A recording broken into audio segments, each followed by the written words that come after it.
নমস্কাৰ বন্ধু বান্ধৱীসকল, আজি এটা নতুন ভ্লগ লৈ আহিছে। এয়া আমাৰ গছৰ অমিতা সিদিনা যি দেখাইছিলোঁ, আজি অমিতাৰ এখন নতুন ৰেচিপি মই আপোনালোকক দিবলৈ ওলাইছোঁ। চাওক কি ধুনীয়া অমিতা।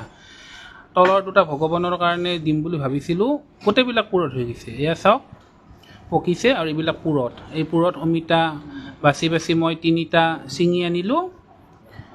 আৰু এতিয়া তাৰ পৰা মই কেনেকৈ এখন অমিতাৰ আজি ৰাতিপুৱাৰ এখন তৰকাৰী বনাম আপোনালোকে চাই থাকিব দেই। ইপাতো এপাত অমিতা আছে, ইপাতো পুৰতহে হৈছে। সিদিনা বতাহত পৰি গৈছিল, তাক বেলেঞ্চ কৰিছিলোঁ। এয়া চাওক মই বাকলি গুচাইছোঁ, এয়া অকণ অকণ পকিছে, দেখিছেনে ধুনীয়াকৈ।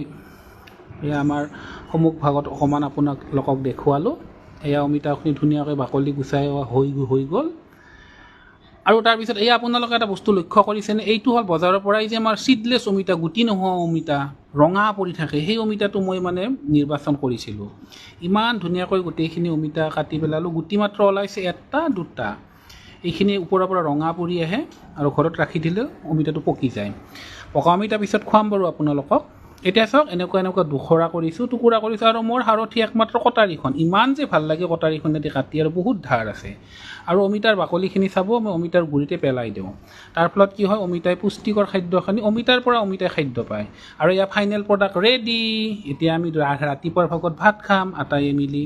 চাওক অমিতা আৰু চয়াবিন আৰু বিলাহীৰ এখন একদম ধুনীয়া এখন চব্জি তৰকাৰী হৈ গ'ল। আজিলৈ এৰি দিছোঁ, অহাকালি পুনৰ লগ পাম। Bye bye.